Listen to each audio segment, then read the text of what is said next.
Hi guys, welcome to రేషునగి official.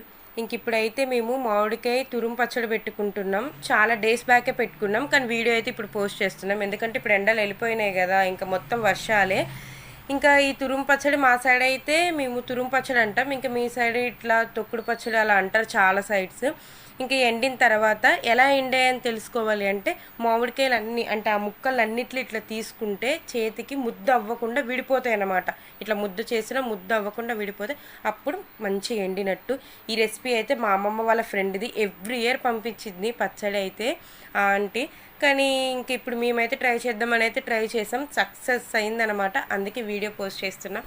ఇంకా మా అమ్మమ్మ అయితే వాయిస్ ఓవర్ ఇచ్చుకుంటూనే చేసింది, కానీ తన వాయిస్ ఎక్కువ అంటే గట్టిగా రాలేదు. సో ఇంక ఇప్పుడు ఎలా చేయాలో చూసేద్దాం. ముందుగా అయితే కొలత తీసుకోవాలి.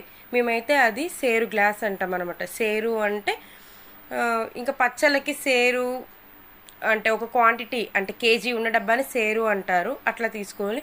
దాంట్లో ఒక గ్లాసు ఆవపొడి, 1 స్పూన్ మెంతులు పొడి, ఇంకొని 2 గ్లాసెస్ కారం వేయాలన్నమాట. 2 గ్లాసెస్ కారం వేస్తే అప్పుడు 1 గ్లాస్ అయితే ఉప్పు వేయాలి. ఇదైతే కరెక్ట్ క్వాంటిటీ ఏ పచ్చళ్ళకని. ఇప్పుడు మీరు ఎంత పచ్చళ్ళు పెట్టినా కానీ క్వాంటిటీ 2:1 అనేది ఉప్పు కారం వేస్తే కరెక్ట్గా సరిపోతుంది అసలు.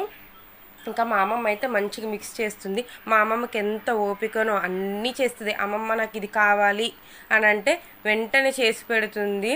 అందరూ అంతే కదా, అమ్మమ్మలంటే మనవాళ్ళు మనవరాలంటే వాళ్ళకి ఎంత ప్రాణమో, అంటే అడగగానే అమ్మ అడిగారు అని అయితే చేసి పెడతారు. అలా మా అమ్మమ్మ మేము ఏది అడిగినా కాదు వద్దు అనకుండా అయితే చేసి పెడుతుంది. ఇంకా ఆయిల్ వేసి కలిపేసుకున్న తర్వాత అదైతే ఒక డబ్బాలోకి స్టోర్ చేసుకోవాలి. ఆఫ్టర్ 3 డేస్ అయితే మళ్ళీ ఎలా ఉంది అని చెక్ చేసుకుంటే సరిపోతుంది. ఇంతటితో ఈ తురుము పచ్చడి అయితే రెడీ అయిపోయింది. ఇంకా మా అమ్మమ్మ చెప్పినట్టయితే మీరందరూ కూడా ఖచ్చితంగా లైక్ చేయాలి, షేర్ చేయండి, కమెంట్ కూడా చేయండి. Thank you.